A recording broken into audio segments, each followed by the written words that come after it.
Hallelujah. আমি পড়ছি প্রথম কোরিন্থীয় 6:9 থেকে। অতএব তোমরা কি জানো না যে অধার্মিকেরা ঈশ্বরের রাজ্যের অধিকারী পাইবে না? ভ্রান্ত হইও না। যাহারা ব্যভিচারী কি, প্রতিমা পূজক কি, পরদারিক কি, স্ত্রীবত আচারী কি, পুঙ্গামী কি, চোর কি, লোভী কি, মাতাল কি, কূটভাষী কি, পরধন গ্রাহী, তারা ঈশ্বরের রাজ্যের অধিকারী পাইবে না।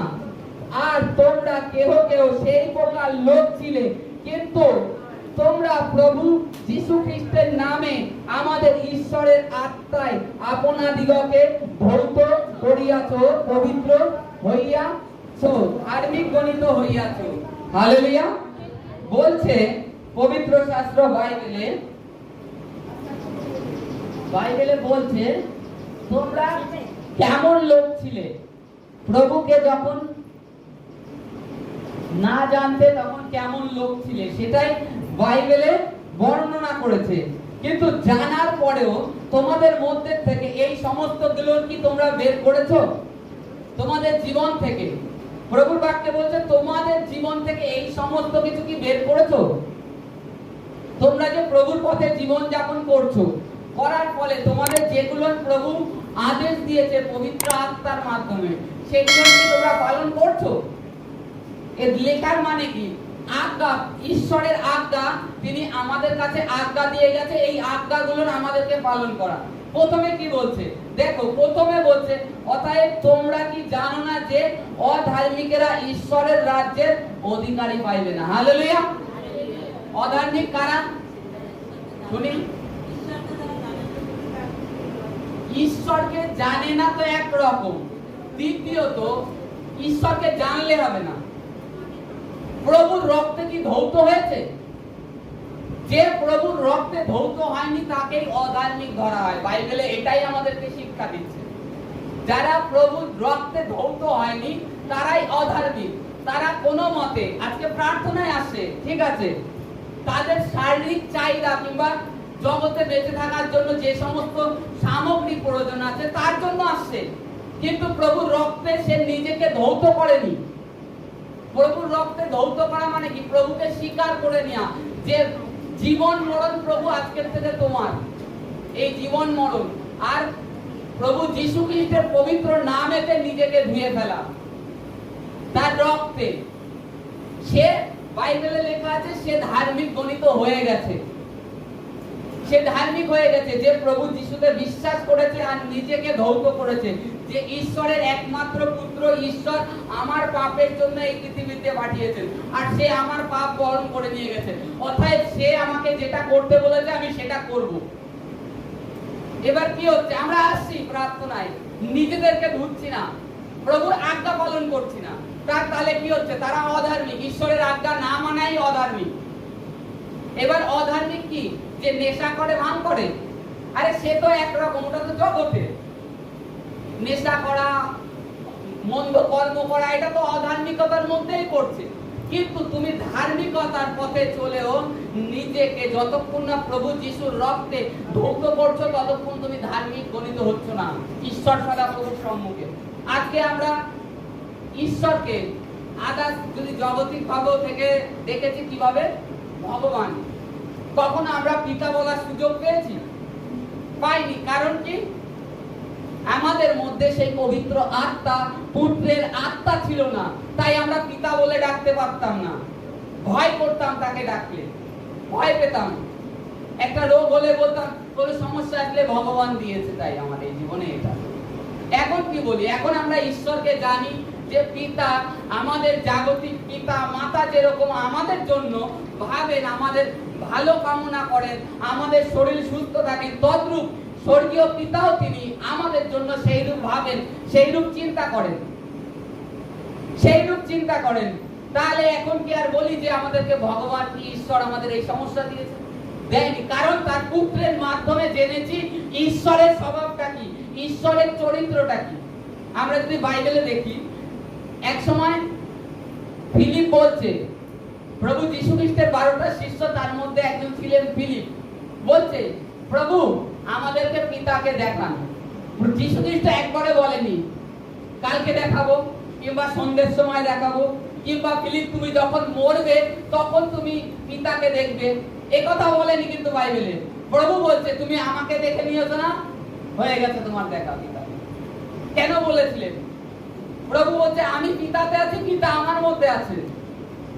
মানে তুমি যে আমাকে দেখে নিয়েছো, পিতাকে তোমার দেখা হয়ে গেছে।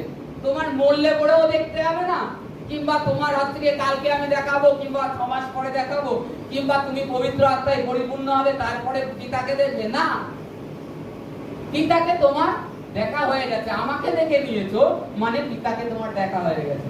তাহলে কি আমরা পুত্রের মাধ্যমে পিতাকে জানি, অর্থাৎ পিতা পুত্র যে আজ্ঞা দিয়েছে সেই আজ্ঞাটা পালন করছি, নিজেদেরকে ধুচ্ছি না, ধুচ্ছি না। এই কারণে এখানে বলছে অধার্মিকরা ঈশ্বরের রাজ্যে প্রবেশ করতে পারবে না। জগতে অনেক ধার্মিকতার কাজ আছে, তা সত্ত্বেও করলে যারা যীশু খ্রিস্টের রক্তে নিজেদেরকে ধৌত করেনি তারা পৌঁছতে পারবে না।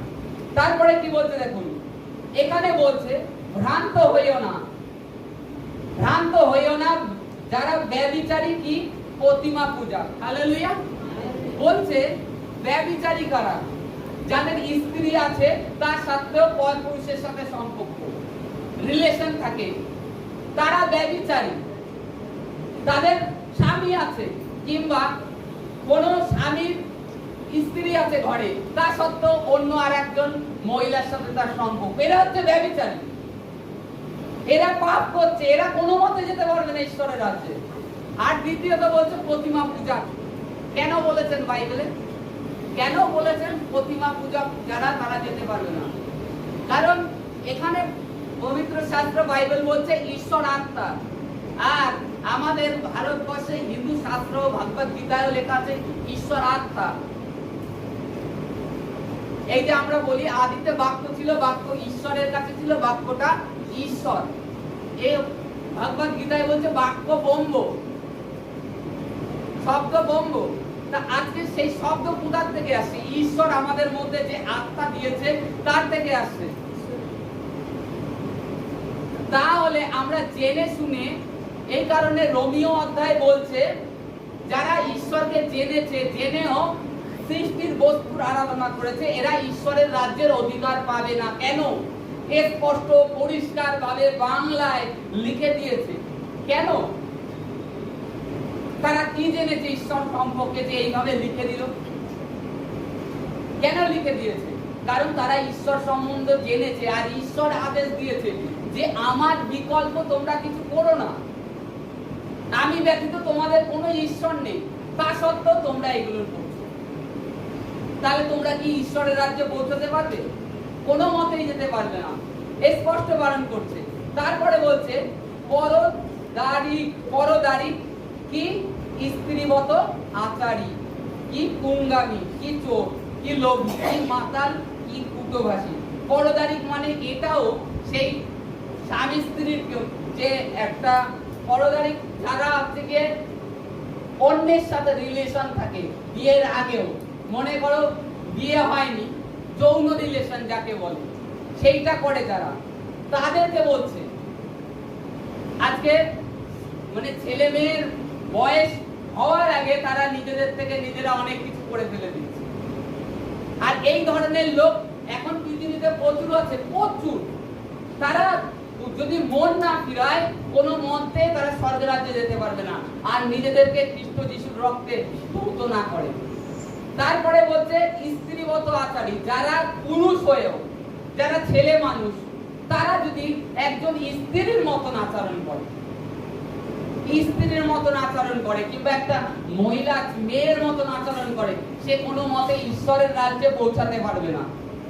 বাইবেল স্পষ্ট লিখছে। তারপরে বলছে কি পুঙ্গামী। পুঙ্গামী মানে যে ছিল পুরুষ ছেলে, সে নিজেকে নপুংসক করে ফেলেছে, হিজড়ে করে ফেলেছে, যেটা বলে ইচ্ছাকৃত ভাবে, যেটা এখন আমেরিকায় অ্যাভেলেবেল প্রচুর হচ্ছে। একজন পিতা কষ্ট করছে যে আমার ছেলে ঈশ্বরকে জানার পরেও সে নিজেকে নিজের লিঙ্গ পরিবর্তন করে ফেলেছে। ঈশ্বর যেটা মানুষকে তৈরি করে পাঠিয়েছে, মানুষ তার বিপরীতে কর্ম করছে। এরা কি ঈশ্বরের রাজ্যের অধিকারী হবে? ঈশ্বর কি জানতেন না যে একে মেয়ে করে পাঠাতে হবে, একে ছেলে করে পাঠাতে হবে? তাহলে ঈশ্বরের বিরুদ্ধে কাজ হলো না? ঈশ্বর জেনে শুনে পাঠিয়েছে, তা সত্ত্বেও তারা নিজেদের লিঙ্গ পরিবর্তন করছে, তারা নপুংসক হয়ে যাচ্ছে, পুরুষ ছেলে হয়ে নপুংসক হয়ে গিয়ে হিজড়ির মতন টাকা তুলে হয়ে যাচ্ছে। এটা কি? এরা ঈশ্বরের রাজ্যের অধিকারী পাবে না। এবার বলেন, যদি নপুংসক যাবে না ঈশ্বরের রাজ্যে, কিন্তু হিজড়েরা যাবে কি করে? হিজড়েরা যাবে, কারণ তাদেরকে ঈশ্বর করে পাঠিয়েছে। তাদেরকে তারা নিজেরা করেনি, নিজেদের শরীরে কোনো কাটাকুটি কিছুই করেনি, এরা ঈশ্বরের রাজ্যে যাবে। তারপরে বলছে চোর কি লোভী কি মাতাল, যারা চোর তারাও যাবে না। লোভী, যে কোনো প্রকার লোভ, যে কোনো জিনিসের প্রতি। প্রভু বাইবেলে বলছে চুরি মানে চুরি, সে যে প্রকার চিজ হোক, জিনিস হোক, সেটাই চুরি। চোররা যেতে পারবে না। মাতাল, বহু মদে আসক্ত, দিন রাত মদে ডুবে থাকে, সে স্বর্গের রাজ্যে যাবে? সে যতই প্রার্থনায় আসুক, প্রভু প্রভু করুক, যতই আরাধনা করুক, প্রার্থনা করুক, কোনো মতে যাবে না। তাহলে এখানে পবিত্র আত্মার প্রেরণার মাধ্যমে করন্থীয় মণ্ডলীর কাছে এরকম বাক্য তার ঈশ্বর তার দাসের মাধ্যমে লিখাতেন না, লিখিয়েছে নিশ্চয়, এরা যেতে পারবে না। তারপরে বলতে কি কূটভাষী। হালেলুয়া। এই কূটভাষী কথার অর্থ জানি। কূটভাষী মানে কি? কূটভাষী বাইবেলে আমরা পড়ে যাই, কূটভাষী এর মানেটা কি? যারা লোকের সঙ্গে প্রভু যিশুকে জেনেছে। বাইবেলে কি বলছে? প্রভু ঈশ্বর তিনি হচ্ছে প্রেম, যেখানে প্রেম আছে সেখানে ঈশ্বর আছে, তাই তো? যেখানে প্রেম আছে সেখানে ঈশ্বর আছে। কূটভাষীর কথার অর্থ যারা কর্কশ কথা বলে, কর্কশ, যার কথায় রসকস নেই, যা বলার দরকার একবারও ভাবে না, বিবেচনা করে না যে এই কথাটা বলবো, এই কথাটা বলবো, এই কথাটা বলা কি ওনাকে ঠিক হবে, এই কথাটা বললে কত দূর যেতে পারে, আমাদের মণ্ডলীতে কোনো সমস্যা হবে না তো, আমার পরিবারে সমস্যা উৎপন্ন হবে না তো? প্রভুকে জেনেছে, নিজেকে ধৌত করেছে, কিন্তু নিজের যে পুরনো ক্যারেক্টার সেটার বদলায়নি। প্রভু যীশু খ্রিস্ট বাইবেলে বলছে তোমরা ধীরে ধীরে আমাতে রূপান্তরিত হও, আমাতে রূপান্তরিত হও। তাতে কি বলছে? প্রভু বলছে আমার মতো তোমার মধ্যে স্বভাব আসুক, আমার মধ্যে যে প্রেম ছিল সেটা তোমার মধ্যে আসুক, আর তোমার মধ্যে যেন আমাকে দেখা যায়। প্রভু এটাই বলছে। কিন্তু আমরা প্রভুকে জানছি, তার শিক্ষায়ও চলছি, প্রার্থনায় আসছি, কিন্তু ধীরে ধীরে আমাদের নিজেদের যে জীবনটা, যে প্রভুর প্রেমে ধীরে ধীরে নিজেদের শরীরটাকে বসে নিয়ে আসা, সেটা আর করছি না। প্রভুর বাক্য শুনছি, কলুসায় আসছি, সমস্ত কিছুই মানছি, উপোস করার দরকার করছি, এভরিথিং সব করছি। এরাও প্রভুর আরাধনা করছে, প্রভুতে ডুব দিয়েছে, তা সত্ত্বেও ওরা স্বর্গে যাবে না, স্পষ্ট বলে দিচ্ছে বাইবেল। কারণ তারা নিজেদেরকে পরিবর্তন করছে। এই কারণে বাইবেল বলছে নিজেদেরকে তোমরা পরিবর্তন করো। ঈশ্বর তোমাদেরকে সময় দিয়েছে, সুযোগ দিয়েছে।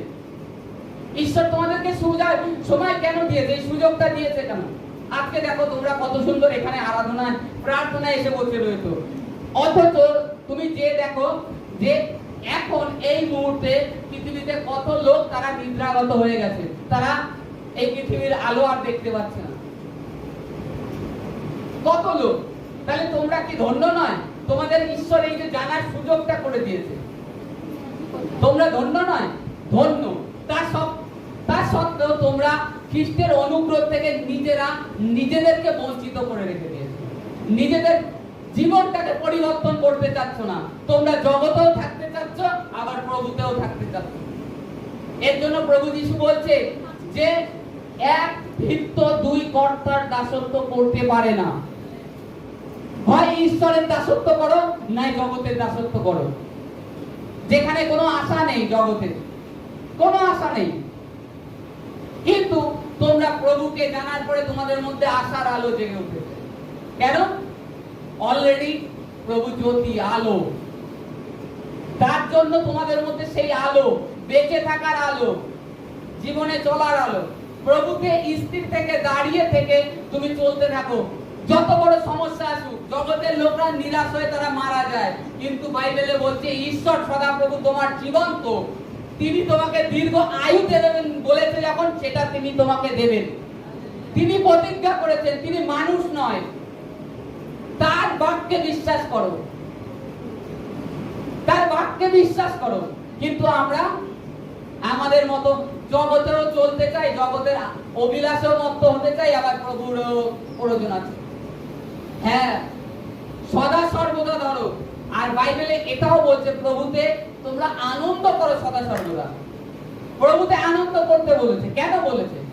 তোমাদের মধ্যে যে চিন্তা, অতীত রোগ ব্যাধির সমস্যার চিন্তা, সেগুলো খ্রিস্টকে তোমরা বন্দী করে দিয়েছো, যীশু খ্রিস্টের উপরে দিয়ে দিয়েছো। যে প্রভু আমি তোমার উপরে আমার বোঝাটা দিচ্ছি, আমার চিন্তা তোমাকে দিচ্ছি, আমি এখন জগতে আনন্দ করব তোমাতে প্রভু। তখন দেখবা তোমার শরীরের এভরিথিং সমস্যা, তোমার পারিবারিক সমস্যা ধীরে ধীরে ধীরে ধীরে কোথায় পালিয়ে যাবে, যা তুমি হদিশ পাবে না। গতকালকে আমি পড়ছিলাম, কাকিমা আমার বাড়ি গিয়েছিল, যেরকম 2000 সালের বন্যা হয়েছিল, অনেক বাড়ির বিচলির গাদা কোথায় যে 2000 সালের বন্যায় ভাসিয়ে নিয়ে গেছে, লোকে আর সে খুঁজেই পায়নি। কারণ কি? ঈশ্বরও সেইরূপ প্রতিজ্ঞা করছে, তোমার জীবনে যে রোগ আছে, তোমার পরিবারের যে সমস্যা আছে, এমন ভাবে আমি ভাসিয়ে নিয়ে যাব, তোমরা একদিনকে তোমরা খুঁজবে সেই বন্যার মতন আর দেখতে পাবে না। ঈশ্বর প্রতিজ্ঞা করছে। কিন্তু আজকে আমরা মানুষ ভুলে যাই, ঈশ্বরের বাক্যকে ভুলে যাই, ঈশ্বরের বাক্য ভুলে যায় যে তিনি তো জীবন্ত ঈশ্বর, তিনি প্রতিজ্ঞা করেছেন, তিনি মানুষ নন।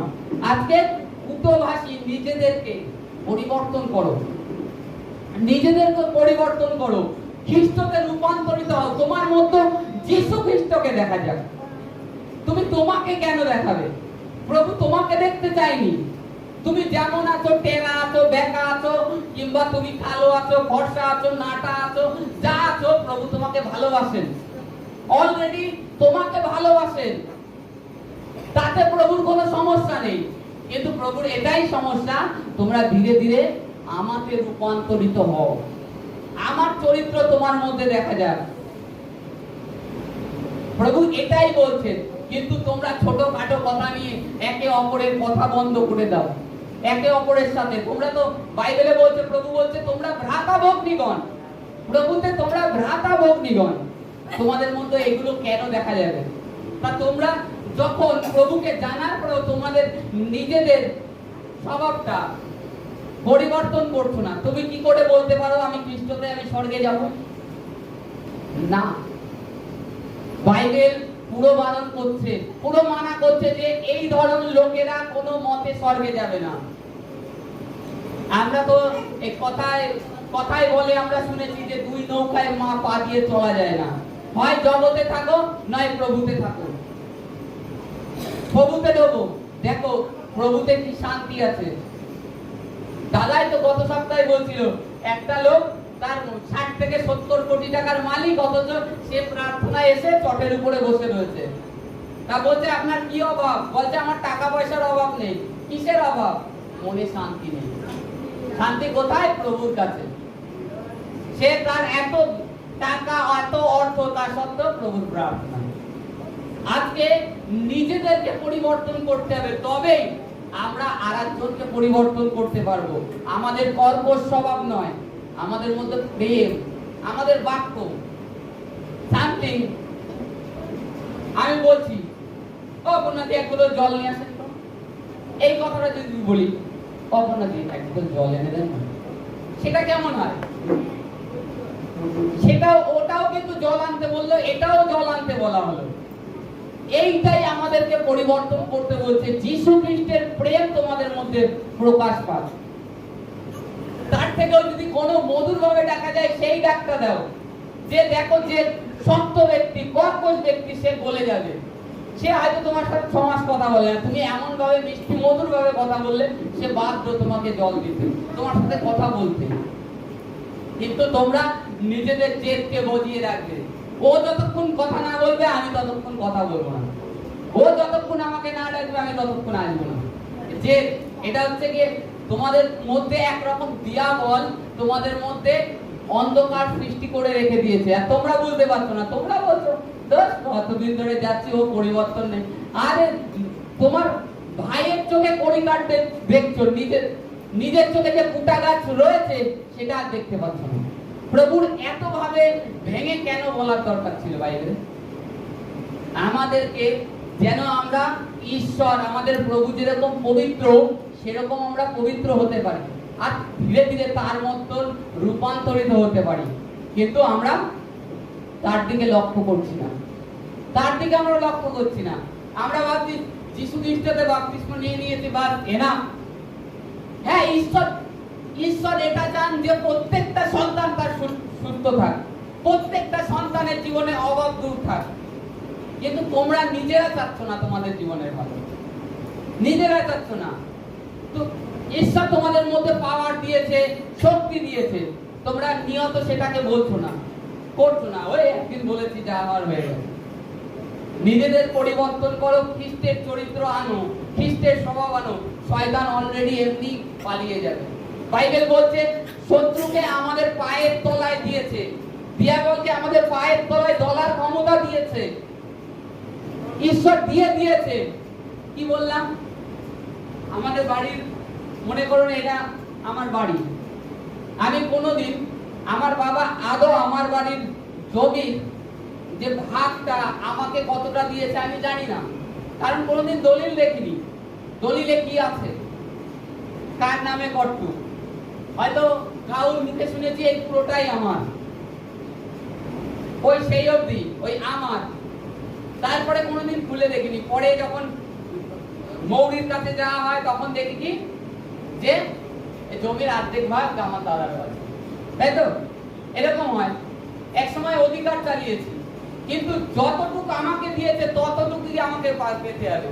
তাই ঈশ্বর এখানে আমাদের যে দলিল, পবিত্র শাস্ত্র বাইবেল, তার মধ্যে সমস্ত কিছু লেখা আছে। ঈশ্বর আমাদেরকে কতটা পাওয়ার, কতটা ক্ষমতা দিয়েছে, কতটা ক্ষমতা দিয়েছে, কিন্তু আমরা নিজেদেরকে পরিবর্তন করছি না। তারপরে এখানে লেখা আছে, আর তোমরা কেহ কেহ সেই প্রকার লোক ছিলে, কিন্তু তোমরা প্রভু যীশু খ্রিস্টের নামে আমাদের ঈশ্বরের আত্মায় আপনাদিগকে ধৌত করিয়াছ ও পবিত্রকৃত হইয়াছ ও ধার্মিক গণিত হয়েছ। হালেলুয়া। তোমাদের মধ্যে এরকম লোক ছিল অনেকেই, তারা নিজেদেরকে ধুয়ে নিয়েছে, তাদের জীবনটাকে প্রভুতে তারা পবিত্রকৃত হয়েছে এবং ধার্মিক গণিত হয়ে গেছে। এবার এই কথা বলার অর্থ কি? তোমাদের মধ্যে অনেক লোক এরকম ছিল, কিন্তু তারা প্রভুতে ধৌত করে নিয়েছে, নেয়ার পরে তারা ধার্মিক হয়ে গেছে ঈশ্বরের সাক্ষাতে। আর ঈশ্বর জানে এ আর জগতে ফিরবে না, এ আর ওই জগতের এই সমস্ত যে অভিলাষ, অধার্মিকতা যা আছে এই দিকে আর ফিরবে না। এই কারণে ধার্মিক গণিত লাস্টে লেখা আছে, ধার্মিক গণিত হই আছে। তারপরে বলতে দেখো, আরেকটু পড়বো, সকলই আমাদের পক্ষে বিধেয়, কিন্তু সকলই যে হিতজনক তাহা নয়। সকলই বিধেয়, বিধেয় মানে ভালো, হিতজনক মানে মঙ্গলের জন্য, কিন্তু তাহা নয়। আবার এখানে আজকে দান ধ্যান করা অনেক ভালো কর্ম, দান ধ্যান করা অনেক ভালো কর্ম, জগতের লোকরা করে না? করে, কিন্তু তারা যিশুকে জানে না। দান ধ্যান করলে স্বর্গে চলে যাবে না। তারপরে এখানে লেখা আছে, তাহা নয়, সকলই আমাদের পক্ষে বিধেয়, কিন্তু কিছুই কর্তৃত্বের অধীন হইব না। আমরা সকলই ভালো, আমরা জানছি, কিন্তু কাউর নিচে বশীভূত হব না, কর্তৃত্বধীন। একমাত্র আমরা কার কাছে বশীভূত হব? সেই ঈশ্বর সদাপ্রভুর কাছে, তার অধীনে থাকবো, তার আজ্ঞা মানবো। পবিত্র শাস্ত্র কি বলছে?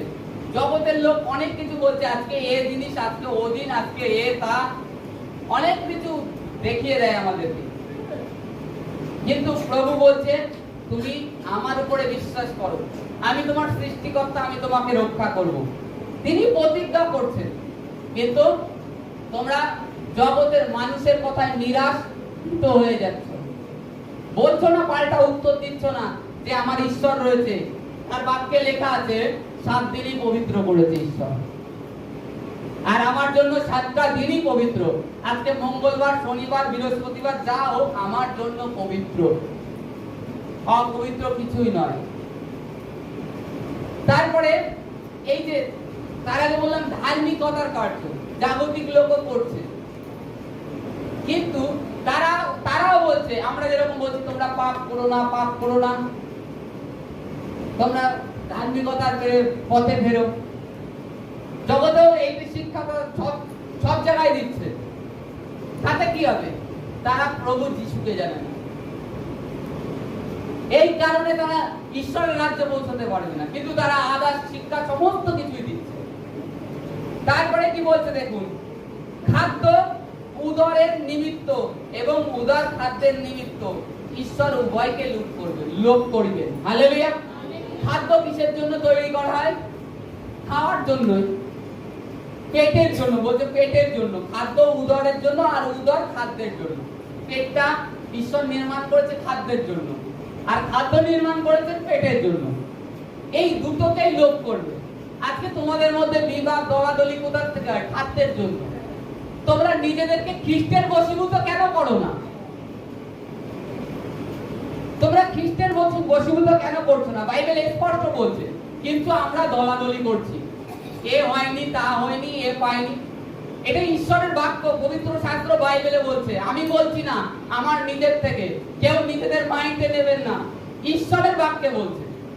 আর আজকে আমরা খাদ্যের জন্য লড়াই করছি, সমস্যা উৎপন্ন করছি। আমরা খ্রিস্টের প্রেম থেকে নিজেরা বঞ্চিত থাকছি, আমরা ঈশ্বরকে জানছি, জেনেও নিজেদেরকে আমরা ঈশ্বরের থেকে দূরে রাখছি। এতে আমরা নিজেরা নিজেদেরকে ঈশ্বরের প্রেম থেকে দূরে রাখছি, আমাদের সুস্থতার থেকে দূরে রাখছি। এটা কি? বাইবেল বলছে ঈশ্বর সমস্ত কিছুই লুট করবে। পৌল বলছে আমি যদি সামান্য গ্রাস আচ্ছাদন পাই আর আমার এই যে উদরটা যদি ভরে যায় তাতে আমি সন্তুষ্ট। এবার যদি ঈশ্বরের জন্য আমার না খেয়েও থাকতে হয় তাতেও আমি সন্তুষ্ট। কিন্তু তাই বলে তোমরা নিজেদের মধ্যে অন্যায় করো না, ভুল করো না, নিজেরা খ্রিস্টের থেকে বঞ্চিত থেকো না। পৌল এইভাবে বলে গেছে। সমস্ত কিছু ঈশ্বর আমাদের জন্য সৃষ্টি করেছে, আমাদের প্রত্যেকের জন্য। আর আমরা যদি দলাদলি করি তাহলে আমাদের মধ্যে খ্রিস্টের প্রেম কোথায় থাকলো? খ্রিস্ট কোথায় থাকলো? যদি খ্রিস্টের প্রেম না থাকে তা খ্রিস্ট তো অনেক দূর। খ্রিস্টের প্রেম যদি আমাদের মধ্যে না থাকে তাহলে তো খ্রিস্ট অনেক দূর। তাহলে খ্রিস্টকে জানার আর মানে হয় না। আজকে আমরা প্রভুকে জেনেও চুরি করছি, তাহলে আমাদের মধ্যে খ্রিস্ট কোথায়? তারপরে বলছে দেখুন, দেহ ব্যভিচারের নিমিত্ত নয় কিন্তু প্রভুর নিমিত্ত এবং প্রভু দেহের নিমিত্ত। হালেলুয়া। আমাদের যে দেহটা, শরীরটা, এটা ব্যভিচারের জন্য নয়, নির্মাণ করেননি ঈশ্বর। ঈশ্বর এটাকে নির্মাণ করেছে যেন আমরা এই শরীরে ঈশ্বরের ঈশ্বর যে তার আত্মাকে দিয়েছে সেই আত্মাতে জগতের মানুষের আরো 10টা মানুষের মতো না হই, আমরা যেন আমাদের এই শরীরটাকে জীবিত উৎসর্গ করি প্রভু যীশু খ্রিস্টের ক্রুশের সম্মুখে। প্রভু যীশু খ্রিস্টের ক্রুশের সামনে উৎসর্গ করি যে প্রভু এই শরীর তোমার, আর আমাকে এই শরীরে তুমি তোমার রাজ্যের জন্য ব্যবহার করো। আমরা সকলে জানি এই শরীর একদিন নাশ হবে। তাহলে এই শরীর নিয়ে যদি আমরা ব্যভিচার করতে যাই তাহলে কি হয়? তাহলে আমার শরীরে খ্রিস্ট কোথায় বাস করছে? খ্রিস্ট কি অপবিত্র স্থানে বাস করেন? অশুচি স্থানে না, তিনি পবিত্র। তারপরে আরেকটু দেখবো এটা, আর ঈশ্বর আপন পরাক্রম দ্বারা প্রভুকে উঠাইয়াছেন, আমাদিগকে উঠাবেন। তোমরা কি জানো না যে তোমাদের দেহ খ্রিস্টের অঙ্গ? তবে কি আমি খ্রিস্টের অঙ্গ লইয়া বেশ্যার অঙ্গ করিব? তাহা দূরে থাক। হালেলুয়া। এখানে বলছে যে আর ঈশ্বর আপন পরাক্রম দ্বারা প্রভু যিশুকে উঠিয়েছিলেন কবরের থেকে তিনি তার শরীরকে জীবিত করেছিলেন, তা তোমাদেরও মৃত শরীরকে তিনি জীবিত করবেন না? করবেন। তোমরা প্রভুতে বিশ্বাস্ত হও। আর তোমাদেরা কি জানো না যে তোমাদের দেহ খ্রিস্টের অঙ্গ? তোমাদের দেহটা খ্রিস্টের অঙ্গ। খ্রিস্টের দেহটাকে যদি ওঠায় তাহলে তোমরাও তার অঙ্গ, তোমাদেরকেও উঠাবে। আজকে তোমরা যেখানে পড়ে থাকো, নেশায় হোক কিংবা তোমার ব্যভিচারে হোক, তোমরা ধীরে ধীরে তোমাদেরকে তুলে দেবে। আর পুনরুত্থানে তার সহভাগী, যেহেতু অঙ্গ, খ্রিস্টের অঙ্গ হলে তো তোমাকে যেতে হবে। যেহেতু তুমি মনে করো আঙুল, দেহ যদি ওঠে তাহলে তো আঙুলকে তো উঠতেই হবে, পাকে তো উঠতেই হবে। তাহলে নিজেদেরকে ধীরে ধীরে ধৌত করো। আর সব থেকে বড় বিষয় বলেছে এই যে লাস্টে বলে দিয়েছে আমাদেরকে কুটোবাসী, এইটার থেকে সাবধান থাকো, নিজেদেরকে খ্রিস্টে রূপান্তরিত করো। আর যে সমস্ত গুলো বলা হয়েছে যে এই সমস্ত ভ্রান্তি কর্ম থেকে যারা ভ্রান্ত হয়ে আছে, যে কয়েকটা আদেশ দিয়েছে প্রভু, আজ্ঞা দিয়েছে, এর থেকে যেন আমরা নিজেরা ফিরি। অভিলাষ অনুসরণ, খ্রিস্টতে থাকো, আনন্দ করো। খ্রিস্টতে এটাই চায়, আমার পুত্র আমার কন্যা আনন্দিত থাক, সুখে থাক। তাহলে সেখানে তোমরা নিজেরাই জগতে যাচ্ছ কিছু সময়ের জন্য। দেখো একটা জিনিস, যে যারা প্রভুতে আসে জানার পরেও যখন বেরিয়ে যায় তাদের অবস্থা খুব খারাপ হয়ে যায়। কারণ শয়তান এটা জানে যে প্রভু থেকে বেরিয়ে এসছে, এরা আর ছাড়া যাবে না, একে ছাড়লে আবার হয়তো এর থেকে বেশি কিছু করে ফেলবে, অতএব একে শেষ করে দেবে। আর শয়তান সেটাই করে, পুরো শেষ করে দেয়। অতএব প্রভুকে যখন জেনেছো, ঈশ্বর সদাপ্রভুর উদ্দেশ্য পেয়েছো, নিজেদেরকে পরিবর্তন করো। অধার্মিকতা, যে সমস্ত যে আজকে বাইবেলে স্পষ্ট বলছে প্রতিমা পূজা। আজকে কিছু লোকের কথা আছে যে আমি করি না, বলছে আমি করি না, আমার বাড়ির লোকে করে, আমি করি না, আমার ছেলে করে, আমি করি না, আমার মেয়ে করে। আজকে তুমি কি চাও? তুমি স্বর্গে যাবে আর তোমার ছেলে নরকে যাবে? এটা চাও? তাহলে করা অসুবিধা নেই। ঈশ্বর আমাদেরকে এর স্পষ্ট বলছে, তার বাক্যে বলছে। আমি এই দিনকে আজকেও একটা মোবাইলে ওই ধরনের ভিডিও দেখছিলাম, মঠের যে শান্তিপূর্ণ যে মঠের, তিনি বলছে স্পষ্ট যে আমরা ঈশ্বরের আরাধনা করি, আমরা জানি ঈশ্বরে এক, তা সত্ত্বেও আমরা কেন ভিন্ন ভিন্ন ভাবে তাকে ডাকি, কেন ভিন্ন আরাধনা করি? এটাই তো পাপ, এটাই তো মানুষ জানছে না। এরা যে বলছে, তাহলে এরা নিশ্চয়ই কিছু শাস্ত্রের থেকে পেয়েছে, তাই বলেছে, নাই কোথা থেকে বলবে? তা আজকে নিজেরা নিজেদেরকে দুই ঈশ্বরকে জেনে যেন আর ব্যাকে আবার সেই মিশরে না টান। ঈশ্বর সদাপ্রভুর প্রতি স্থির থাকি, আর নিজেদেরকে ধীরে ধীরে যে আমাদের যে প্রভুতে আমরা রূপান্তরিত হই, আমাদের মধ্যে প্রভুর প্রেম প্রকাশ পায়। Hallelujah, hallelujah, hallelujah. আর একটা